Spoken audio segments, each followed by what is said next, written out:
Olá pessoal, tudo bem? Espero que vocês estejam bem. Bom, Ítalo aqui para a gente falar um pouquinho da nossa lei municipal número 15 lá de 1992, né? Que teve vários complementos, né? E a gente já trouxe aqui tudo atualizado, né? Porque querendo ou não, são mais aí de 30 anos, então sempre há atualizações aí no meio, mas já trouxemos aí tanto no material quanto aqui na aula para vocês, tá bom?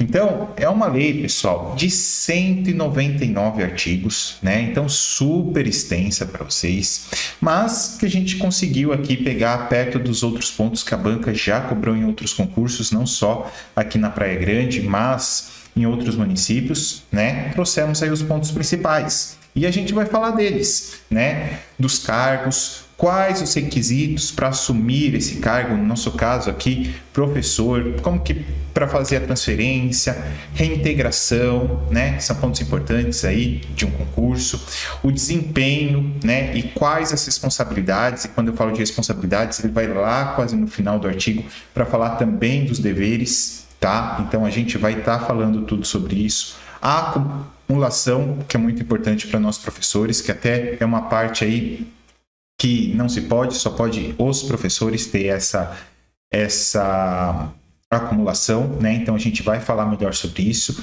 a vacância, né, dos cargos, quais são as vantagens, né, que a gente recebe aí como prêmio, inclusive as licenças, né, que a gente vai falar também do quinquênio e tudo mais, e também, claro, as penas que nós podemos ter. Tá bom? Então, vamos falar disso, uma aula bem completa aí para vocês, né? Alguns pontos aí eu vou estar lendo, sublinhando para vocês, explicando um pouquinho mais detalhadamente, tá? Para que fique bem claro e se aparecer na nossa prova, a gente vá acertar. Tá bom? O primeiro artigo é só para falar, né, que institui o nosso regime político do servidor público aqui da Praia Grande, que é exatamente o que transparece o nosso edital, tá bom? É só para falar que a lei vai tratar sobre isso. E daí, temos ali já o nosso primeiro ponto ali principal do documento, né, que fala aí sobre os cargos públicos. O que a gente vai ter ali, né? Você é nomeado. Em primeiro lugar, ser nomeado. Você pode ter promoção? Pode, né? Ele fala em outros artigos falando um pouquinho mais detalhadamente sobre promoção e tudo mais. Ou seja, isso já é um ponto que caiu em outras provas, tá, pessoal? Falando que a gente, por exemplo, não pode melhorar o salário, né? Você pode ter promoção, tá bom? Então, você tem isso, é um ponto importante, tá, pessoal? Deixa grifadinho aí que a gente pode ter isso. Aí a gente tem o acesso, podemos nos transferir, reintegrar, né, depois de uma licença, reverter um processo de pena, né, aproveitar todos os direitos e deveres e uma readaptação, né, caso haja necessidade. Então, tudo isso, né, são providos aí no nosso cargo público. Claro, né? Primeira coisa, para você poder ter tudo aquilo ou acontecer qualquer uma das outras, né, dos outros itens do 2 ao 8, você precisa estar nomeado. E é isso que a gente vai conseguir, né, nesse curso aí. Eu tenho certeza que com esse curso a gente vai conseguir a nomeação, tá bom?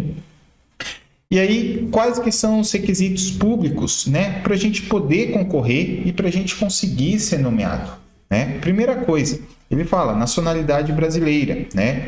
Ou ao menos, né? Você até pode ter outra nacionalidade, mas a dupla cidadania, tá ok, né? Isso sem problemas. E aí, gozar de todos os nossos direitos políticos. Então, tudo que está lá na Constituição Federal, tudo certinho, a gente tem que estar dentro aí dessas normas, tá bom? Ou seja, uma delas é a quitação com as obrigações eleitorais e militares. Militares, nos casos do sexo masculino, né? E eleitorais. Você pode ver que se você já foi nomeado em algum concurso e tudo mais, o que você precisou levar? O comprovante de eleição das últimas. Então, é algo aí primordial. Eleição, né? A gente acha que não, mas faz muita diferença aqui também no momento ali da sua nomeação, tá bom? Claro que precisa ter, né, os níveis exigidos também de escolaridade, ou seja, você está prestando aí para professor, né, e aparece lá, qual que é o requisito? Licenciado em pedagogia, né, aí você fala assim, ah não, eu só tenho ensino fundamental, não fiz nem o médio, posso estar prestando para esse concurso? Poder prestar até pode, mas só que você não vai conseguir ser nomeado, por mais que você passe na primeira colocação e te chame, na hora que você for apresentar seus títulos, cadê ele? Né? Então, ou seja, você tem que ter, né, essa obrigação do exercício do cargo, tá bom? E, claro, com uma idade mínima de 18 anos, né, nossa maioridade penal, tá bom? E ter aptidão física e mental para os cargos, né, de acordo com os cargos, isso daí entra, né, com os nossos direitos políticos, tá bom? Porque existe cargo, sim, que por mais que não tenha, né, você fala assim, ah, por exemplo, sou deficiente, sou paraplégico, por exemplo, né? Não posso assumir alguns cargos, por exemplo, talvez para guarda civil não, mas para professor pode. Então, ou seja, ter aptidão física e mental para o cargo que se está assumindo. Tá? Então é um ponto aí importante da gente colocar, de repente a banca traz uma pegadinha aí pra gente, de acordo com o artigo 10, fala que tem que ter aptidão física e mental, portanto um professor que não possui uma perna, ele não pode estar assumindo o cargo. Errado, né? E super errado. Então tomem cuidado aí, pode aparecer pegadinhas quanto a isso, tá bom? Agora, falando um pouquinho da nomeação, sempre é um ponto, né, que eu comentei ali no início da aula, que pode ser importante para a gente, ou seja, como ou por que e a partir do que a gente consegue ser nomeado, né? Tanto que ele coloca, ó, nomeação far-se-á. Então, vamos ler aqui, ó. Essa parte eu vou ler com vocês, ó. Em caráter efetivo, quando se tratar de cargo isolado de provimento efetivo de carreira, ou em comissão para cargos de confiança e livre de exoneração, tá bom? Então, a nomeação pode ser dada a partir de concursos públicos, como que é o nosso, ou a partir de cargos de confiança, né? O prefeito precisa de uma secretária, às vezes é cargo de confiança, né? Então, ele não faz aí um concurso para secretária, vai fazer uma nomeação, porque se trata de um cargo de confiança. Tá bom? E aí fica livre de exoneração, tá bom? Livre de exoneração somente para os cargos de confiança. Já no artigo 18, ele ainda continua falando e olha só o que ele fala. A posse verificar-se mediante assinatura pela autoridade competente e pelo servidor. Os dois têm que estar de acordo ali com o contrato, tá bom? Do termo pelo qual se compromete a observar fielmente os deveres e atribuições do cargo, bem como as exigências deste estatuto. Então, a gente está trabalhando, né, nessa aula aqui, o Estatuto do Servidor, tá bom? E, que nem eu falei para vocês no início da aula, lá na frente a gente vai falar de alguns deveres e você pode ver no seu edital que muitas vezes vem essa parte de atribuições do cargo, ou seja, quais são os direitos e também deveres, tá bom? O que eu tenho que fazer? Se eu assumir esse cargo, o que eu estou me comprometendo a fazer, tá bom? Eu acredito que nessa parte aí do artigo 18 talvez não seja cobrado, mas é importante a gente falar para poder estar entendendo um pouco melhor, tá bom? E aí, uma coisa que é bacana a gente estar falando, né, é que ele vai estar empossado, né, a partir do momento de 3 anos de exercícios efetivos, né, a partir da emenda constitucional lá de 98. Tá bom? Então, o servidor estável, ele só perderá o cargo, né? A partir disso, ele só vai poder perder o cargo, ó, em virtude de sentença judicial transitada e julgada no processo administrativo disciplinar no qual lhe seja assegurada ampla defesa. O que significa isso, professor? Que coisa difícil de entender e tudo mais. É o seguinte, pessoal, você já está empossado, você já está nomeado, já passou ali dos 3 anos. O que acontece? Você está estável, a menos que você sofra um processo judicial ou administrativo, tá bom? O que seria isso? Você cometer alguns ou crimes ou erros ali dos seus deveres, mas erros graves, tá? Porque se for erros pequenos, dependendo do erro, você ainda recebe, né, penalidades, né, suspensões, para daí chegar nessa parte de exoneração, tá bom? Então, vai passando. tá bom? Um exemplo disso que a gente pode dar é, por exemplo, o professor abusou de um aluno. Opa, isso daí vai ser colocado um processo e, infelizmente, vai perder o cargo, né? É um erro super grave. Então, nota os erros que eu estou falando. Não estou falando de um erro aqui, eu estou dando uma aula e falo que 1 mais 1 é 3. Não é isso daí, não é esse tipo de erro, tá bom? Então, que fique bem claro. E daí, vai para processo, né? Faz toda a instância. Você tem a segurança, né, de uma ampla defesa, então você pode estar recorrendo a partes superiores para estar defendendo o seu cargo, apesar de você ter feito algo ali, tá bom? Mas a gente sabe que isso é super raro, mas acontece, tá bom?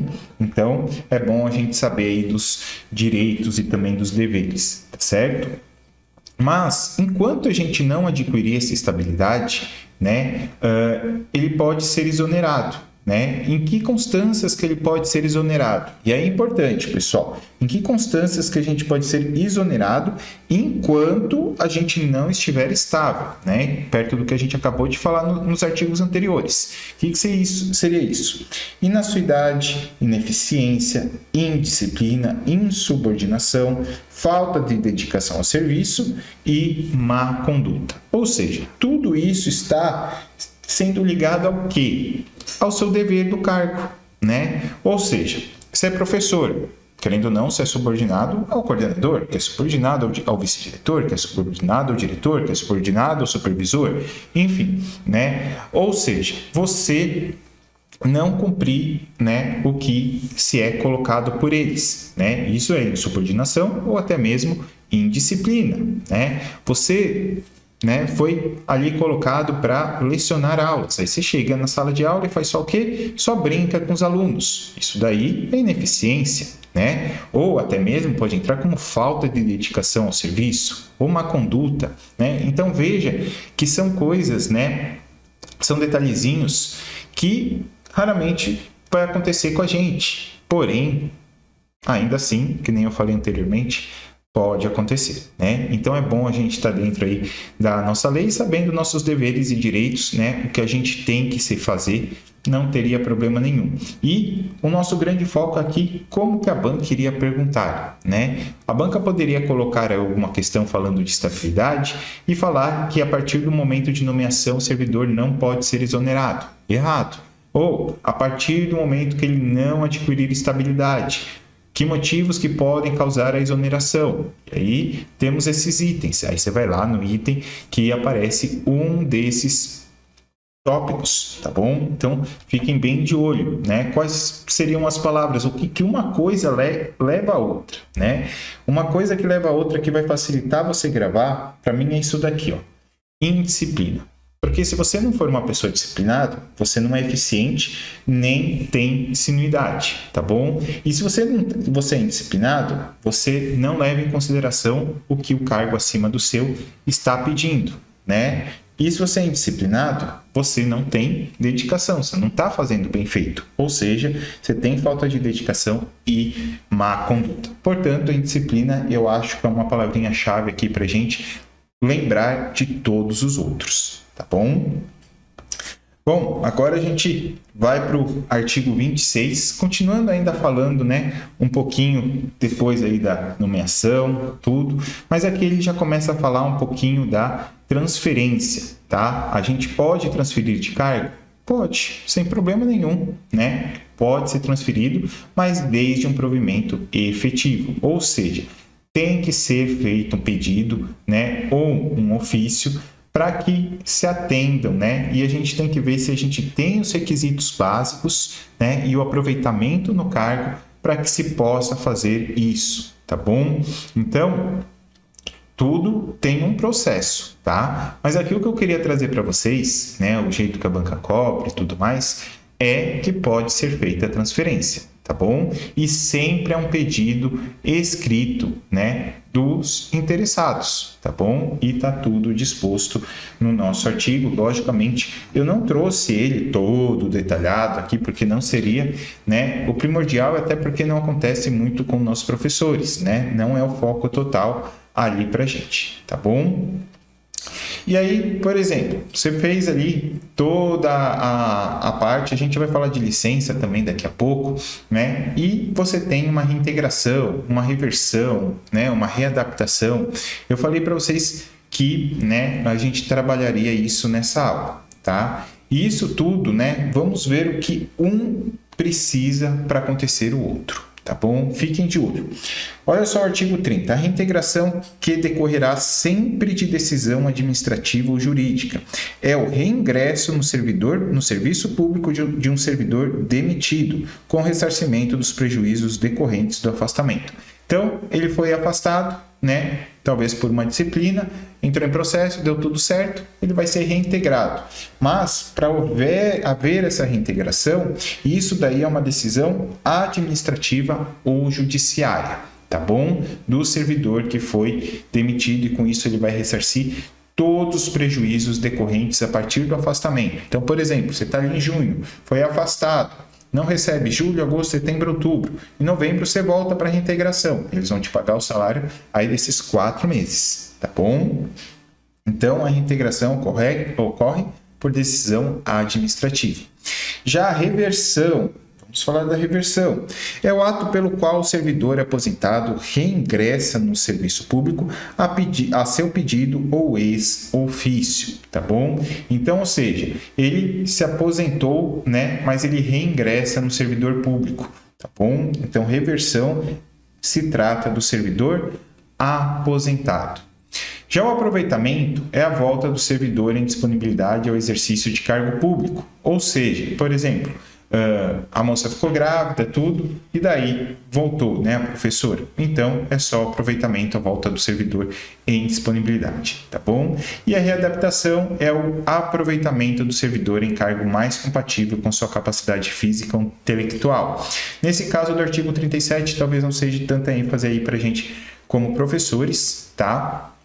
Mas pode ocorrer, por exemplo, ela prestou para a bibliotecária, né? E aí viu ali o aproveitamento dela e tudo mais, viu que ela trabalharia bem melhor e teria um aproveitamento melhor como secretária, né? Então isso entra ali, feito o convite e tudo mais, mostrando a compatibilidade dela, física, intelectual, que se torna mais fácil aí para ela como secretária. E daí é feita essa readaptação, tá bom? Então tá aí. Agora vamos pular um pouquinho, né? Falamos aí bastante dessa parte do servidor público, né? Para nomeação, falamos da integração, falamos como que pode perder, como que faz tudo, enfim. E agora a gente fala um pouco do desempenhos e responsabilidades, tá? Então, quais são os desempenhos, as atribuições e responsabilidades do cargo? Vamos ler aqui o nosso primeiro parágrafo. O início, a interrupção, o reinício e a cessação do exercício serão registrados no assentamento individual do servidor. O início do exercício e as alterações que nele ocorrem serão comunicados do órgão de pessoal pelo chefe imediato ao servidor, ou seja, quem que faz esse comunicado, no caso dos professores, possivelmente o diretor ou supervisor, tá bom? E assim por diante, tá? Isso daí são a parte de exercício de desempenho das atribuições, tá bom? Já a remoção é o deslocamento do servidor de uma unidade para outra, certo? Então, vai alterar, por exemplo, a escola, né? Isso é uma remoção, né? Isso durante o período letivo, porque depois, né, no final do período letivo, a gente tem as escolhas e tudo mais, tá bom? Vamos para o artigo 51. Só haverá substituição remunerada no impedimento legal e temporário do ocupante de cargo em comissão ou de função gratificada, tá bom? Então, só essa substituição a partir de um impedimento temporário do ocupante, que eu acredito que não deva ser tanto nosso foco como professores, apesar de ser um ponto importante aí no nosso plano, tá bom? De servidor. O servidor investido em cargo cujo provimento por disposição legal ou regulamentar dependa de fiança, não poderá entrar em exercício sem cumprir essa exigência, tá? Então, ou seja, a gente tem ali algo que dependa de fiança, ou seja, ele não pode estar cumprindo essa exigência, tá? Ele não pode estar entrando sem, né, finalizar essa parte de fiança. Então, tem que tomar muito cuidado com isso. E olha só o artigo 55, pessoal. Esse a gente tem que dar bastante atenção, tá? Esse sim, né? Fique de olho nele. Veja só o que ele fala. É vedada a acumulação remunerada de cargos públicos. Aí você fala, puxa, não vou conseguir, né, dobrar minha carga ou algo do tipo, né? E aí poderia até ser uma pegadinha no nosso concurso. Mas olha o que ele coloca, exceto.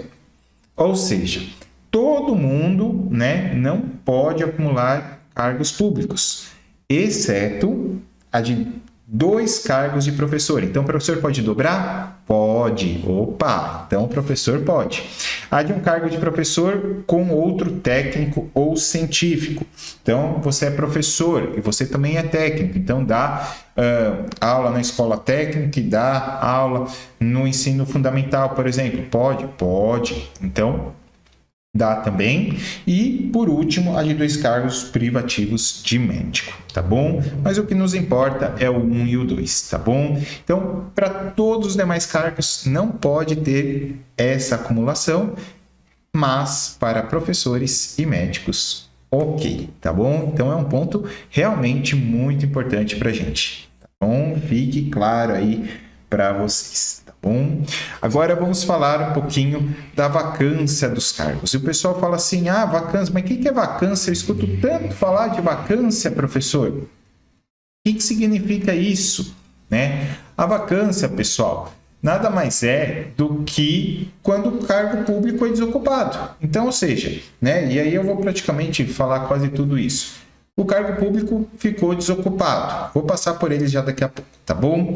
Ou seja, ficou vago, está aberto. Por que está tendo esse concurso? Porque tem vagas abertas aí para professores, não é isso? Então, ou seja, ele vai decorrer a partir do quê? Desoneração, demissão, promoção, readaptação, aposentadoria, morte e assim por diante, tá? Que são esses que a gente coloca aqui embaixo.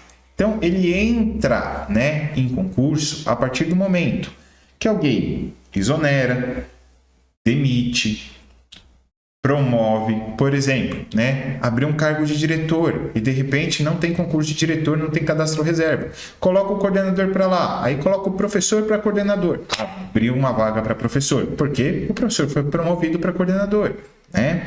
O acesso, a transferência, né? Transferiu de cidades, às vezes isso acontece com guardas civis e tudo mais, né?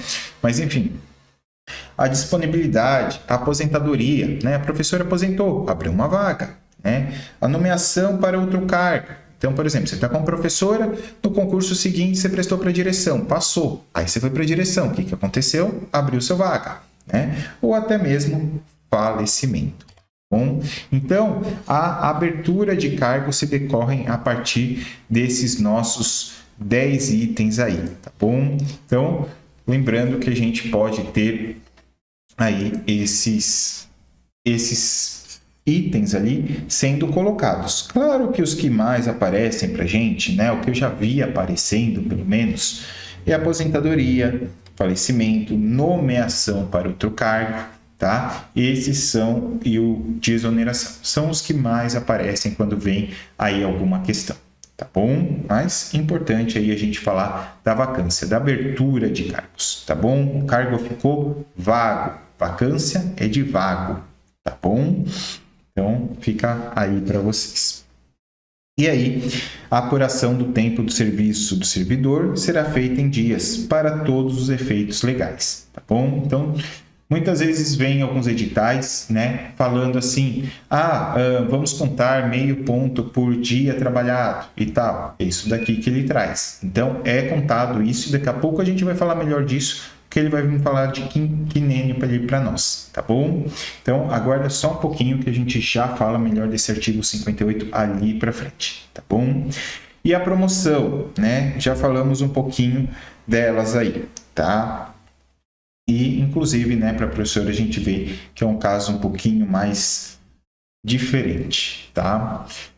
Agora, para concorrer a essa promoção por merecimento, o servidor ele tem que dever, né? Ele tem que comprovar a sua capacidade funcional, ou seja, mostrar que ele está apto àquilo, né? Ou seja, eu quero porque eu já trabalhei tanto tempo nisso, eu já trago isso de experiência, veja as minhas habilidades para poder aí sim concorrer à promoção, tá? A antiguidade para efeito de promoção será determinada pelo tempo efetivo exercido em classe. Parágrafo único.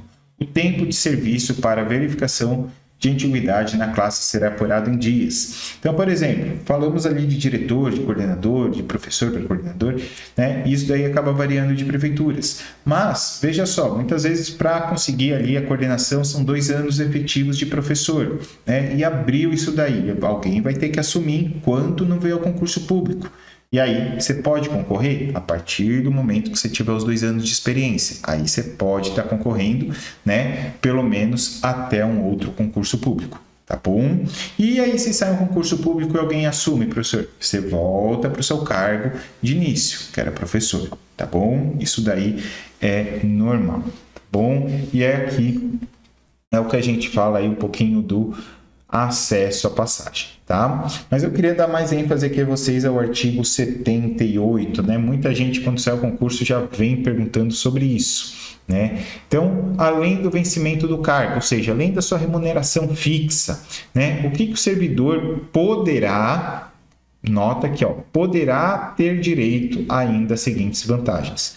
Quando ele fala pode, significa que é sempre e para todos? Não. Essas palavrinhas que são aquelas pegadinhas, hein, pessoal, nas provas. Então, ele poderá ter direito ainda às seguintes vantagens, tá? Que são elas: as diárias, o salário família, gratificações, adicional por tempo de serviço, a sexta parte e outras vantagens que são concessões pecuniárias previstas em leis especiais ou neste estatuto, tá bom? Então, o candidato, né, o servidor, ele pode aí receber outras vantagens, tá? Não significa que ele vai com toda certeza ter isso, tá bom? Então, é sempre aquelas pegadinhas que é bom a gente se atentar, né? E agora chegamos na parte aí de licença, né? Muita gente fala aí da licença, a gente vai falar ainda do quinquênio, das deveres e das penas, mas vamos para a licença, né? Onde que pode o servidor vai ter a licença? Lembra que licença, né, é simplesmente, né, a palavra já diz, tá? O cargo continua sendo seu, mas você vai se afastar um pouquinho dele por alguns motivos. E vão ser esses motivos que a gente vai estar falando aqui, tá? E aí é por isso que abre processo seletivo. Vocês já devem ter visto isso, né? Abriu concurso e abriu processo seletivo para o mesmo cargo. Como assim? Vai chamar os dois? Possivelmente. Por quê?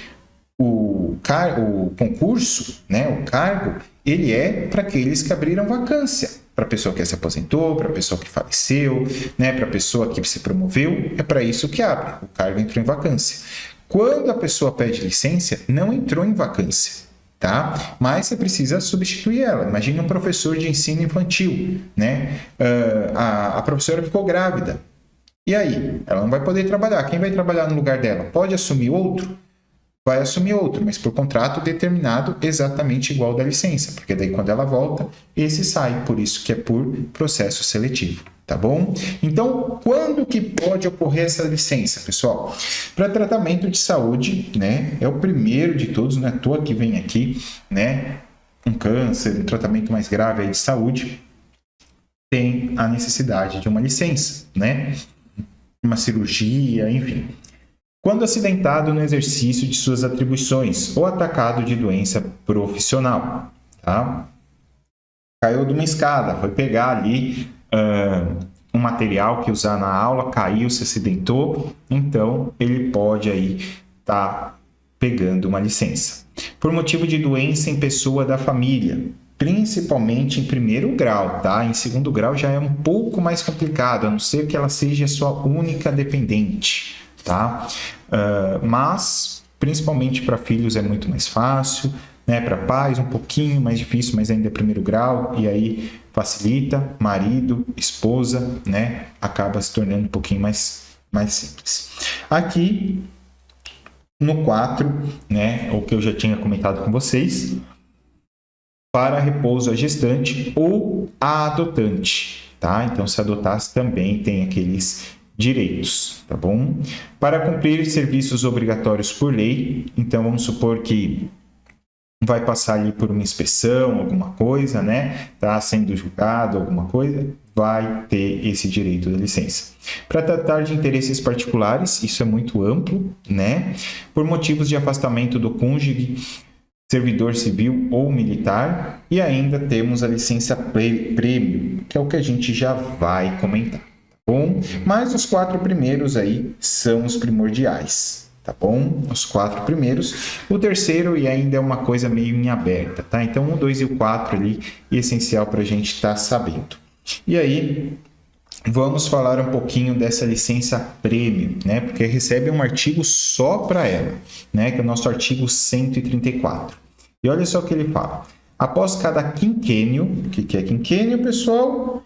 Quinque de 5, ênio de anos. Então, a cada 5 anos de efetivo no exercício, o servidor que requer conceder-se a licença prêmio de 90 dias, com todos os direitos e vantagens do cargo, né? Desde que, veja aí o primeiro parágrafo, essa licença poderá ser concedida em parcelas e não inferiores a 15 dias. Opa, então eu tenho 90 dias para tirar. Posso tirar 15, 15, 15, 15, 6 de 15? Pode. Pode tirar 3 de 30? Pode. E assim por diante. Tá bom? Então, você tem essa licença prêmio aí a cada 5 anos. Muito boa, né? Muito boa.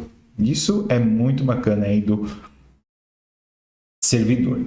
Essa licença poderá ser concedida em parcelas, aí a gente já viu no primeiro parágrafo. No segundo, o servidor deverá guardar em exercício a concessão da licença. Ou seja, não é somente pedir e tá tudo bem. Pediu, a partir de amanhã não vou mais trabalhar. Não é desse jeito, né? Ou seja, vai para processo administrativo, eles vão dar o ok e assim tá tudo bem para você poder estar tirando, tá bom? Não prescreve o direito ao gozar da licença prêmio. Bem, então o parágrafo 1º e o 2º aí importantes para a gente estar colocando. E agora vamos para a nossa parte de deveres e depois de penas. Quais são os deveres, né? E aí foi aquilo lá, por que é importante esses deveres? Primeiro vamos entender, né? Por que são importantes esses deveres? Foi quando a gente falou lá no início da aula da parte de exoneração, da parte de teste e assim por diante. Então aqui, né, e muitas vezes está certinho no nosso edital colocado, quando a gente presta o cargo e depois é nomeado e assina ambas as partes assim, você está de acordo, né? E que você está de acordo com o quê?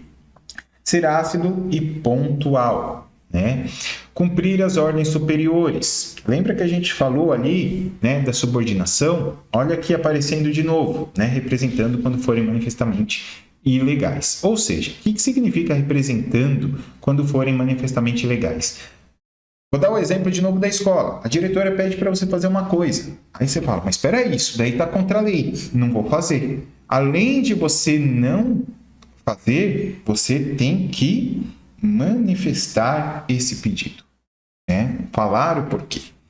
Bom, desempenhar com zelo e presteza os trabalhos que for incumbido, né? Ou seja, fazer tudo direitinho. A nossa parte de disciplina, falamos lá atrás em disciplina, agora disciplina.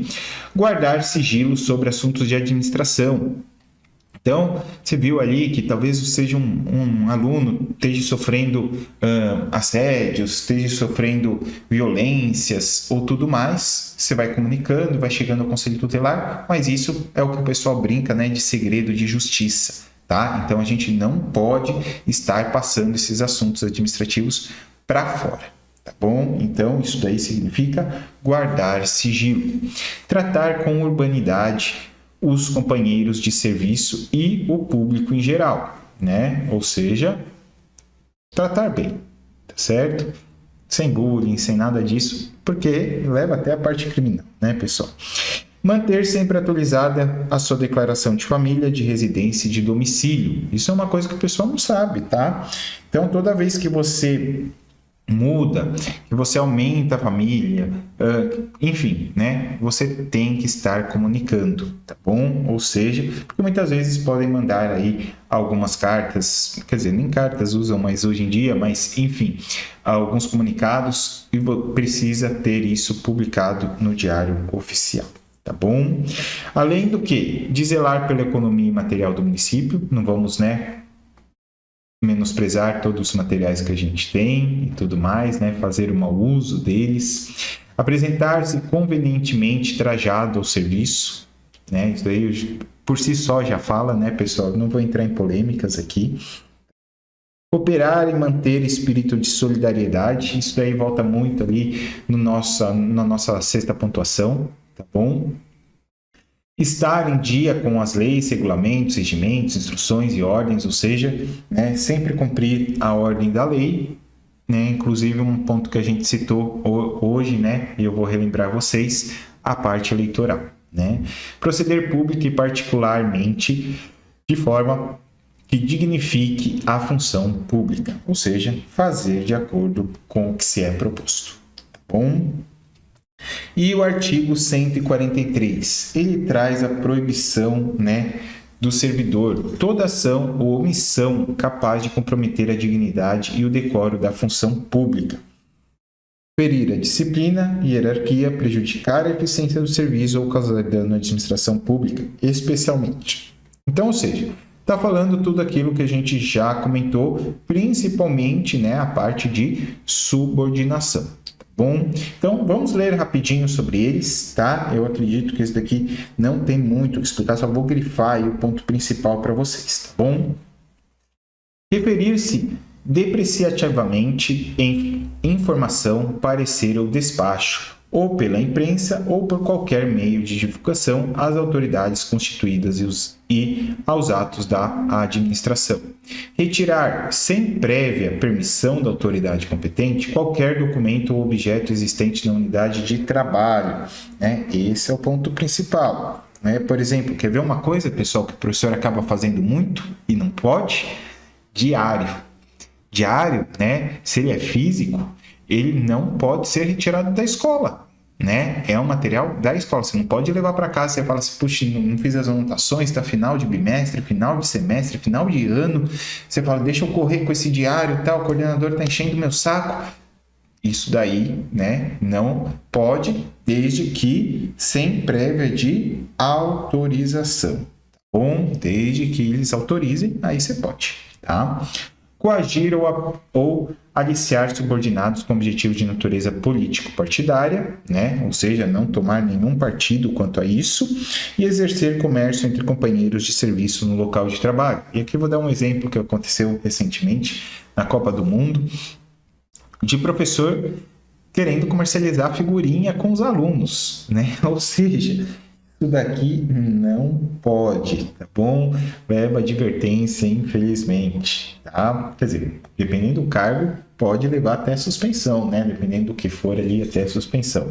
Ou exoneração, já pensou se é drogas? Né? Drogas ilícitas? Aí vai para exoneração. Então, nota que tudo tem o seu patamar, tá bom? Constituir-se procurador de partes ou servir de intermediário perante qualquer repartição pública, exceto quando se tratar de interesse do cônjuge ou de parente até segundo grau. Cometer a pessoa estranha, fora dos casos previstos em lei, o desempenho de encargo que lhe competir ou que competir a seus subordinados. Oitavo, estender-se durante as horas de trabalho em palestras, leituras ou atividades estranhas ao serviço. Empregar material a servidor público para fins particulares, né? Ou seja, tudo isso daqui, né? O 8 e o 9 está falando muito desses fins particulares, principalmente durante as horas de trabalho. E fazer circular ou sobrescrever rifas ou listas donativos no local de trabalho. De novo aqui, um pouquinho mais a ver com o comércio, tá bom? No 11º, receber estipêndios de fornecedores ou entidades fiscalizadoras, Designar para trabalhar suas ordens imediatas, né, até parentes de segundo grau, de novo. Fazer com a administração direta ou indireta contratos de natureza comercial, ou seja, de novo, né, e participar da gerência ou administração de empresas bancárias ou industriais ou até mesmo sociedades comerciais, de novo, tá bom? Então, ou seja, mexer com o dinheiro. Bem, e assim por diante, né? Ele traz mais 4 aqui pra gente e, de novo, vem falando da parte dos cônjuges, né? Até o segundo grau, vem falando da parte do comércio. Então, isso daí fica bem claro pra gente o que ele está falando aqui no nosso artigo 143 do que é proibido. Então, a gente já consegue, né, ter muita clareza e saber a alternativa que vai, tá bom? Então, ou seja, retirar objetos do que não é permitido pelo seu cargo superior. Comércio, então se você for representante bancário também e tudo mais, enfim, tudo que envolveu o comércio, a troca de dinheiro, gente, isso não pode, tá bom? Isso daí é outro ponto aí que a gente tem que ficar atento, né? E utilizar as horas do trabalho para ficar fazendo coisas particulares, tá bom? Esse é o resumo desse nosso artigo, tá bom? E por fim, as penas, tá? E quais são as penas? Eu já falei um pouquinho para vocês. Repreensão, né? Que teríamos como se fosse uma advertência, a suspensão, uma multa, uma demissão e demissão a bem do serviço público. Ou seja, aquilo lá que a gente comentou lá no início da aula, né? E eu falei que eu ia retomar agora no finalzinho. Essas penas, ela já pode vir direto para quinta sem passar da 1, 2, 3 e 4? Pode. O exemplo que eu dei disso, por exemplo, é o comércio de você ser o traficante ali na escola, né? Aí não pode, né? Ah, comecei a chegar tarde todo dia, meu horário era 7h30, estou chegando todo dia 7h47. 7h47 e 47, você vai ter uma advertência por conta disso. Então, nota que tudo isso é relevante aos graus, tá bom? Então, pessoal, era isso a nossa lei, tá? Peguei os principais pontos para vocês e agora vamos fazer uma questãozinha, né? E uma questãozinha aí muito bacana, onde a gente vai conseguir rever alguns pontos da aula, né? E acredito que a alternativa era o que eu falei lá no início. Vamos ver? Vamos lá, ó. De acordo com a Lei Complementar 1592, que dispõe sobre os estatutos dos servidores públicos municipais da Praia Grande, qual das alternativas a seguir não, veja que a banca adora isso, né? Que não é uma garantia assegurada dos servidores públicos. Ou seja, de 5 alternativas, 4 é garantia, né? Uma não é, e é essa que a gente tem que assinalar. Vamos lá? Na letra A, estabilidade ao emprego após 3 anos. Nossa, professor, 3 anos é muita coisa, mas é o que fala. Lembra que a gente falou em um dos artigos? É após 3 anos de exercício efetivo do exercício. Licença maternidade de 180 dias. Existe a licença maternidade? Existe. É de 6 meses, 180 dias consecutivos. Adicional por tempo de serviço. Perfeito, né? A gente até fala da licença prêmio, não é um adicional, mas ali a gente falou que tem a garantia. A gente até comentou de 1/6, tá bom? Na letra D, remuneração física, sem possibilidade de progressão ou reajuste salarial. Opa, tá aqui o erro, né? Gente, até para o nosso cargo de professor, o que a gente bate muito, né? O quanto que vai ser reajustado. Ou seja, ele está falando aqui que a remuneração é fixa. Então, se você entrou com 2.000, é 2.000 durante todos os anos que você exercer. Se você exercer durante 20 anos, sempre vai ser 2.000. É isso? Claro que não. Tem o reajuste, você tem a possibilidade de ser promovido, enfim, tem tudo isso. Portanto, a alternativa D não é uma garantia assegurada. Tá bom? E a letra E, algo que a gente não havia falado, mas direito à greve, isso está na Constituição, né, pessoal? E, querendo ou não, o Estado está subordinado à Constituição e o município ao Estado, consecutivamente o município ao Estado, né, ao federal, né? Então, direito à greve nos termos de legislação vigente. Perfeito também, Certo? Então, pessoal, tá aí a nossa aulinha, tá bom? Espero que vocês tenham curtido, espero que tenham gostado, espero que eu tenha auxiliado nesse processo, né, de aprendizado. O Estatuto do Servidor Público, né, dos municípios são sempre bem extensos e a gente vai aqui direto ao ponto. Eu tenho certeza que se cair alguma questão, agora você vai acertar, tá bom? Então, muito obrigado e até a próxima aula.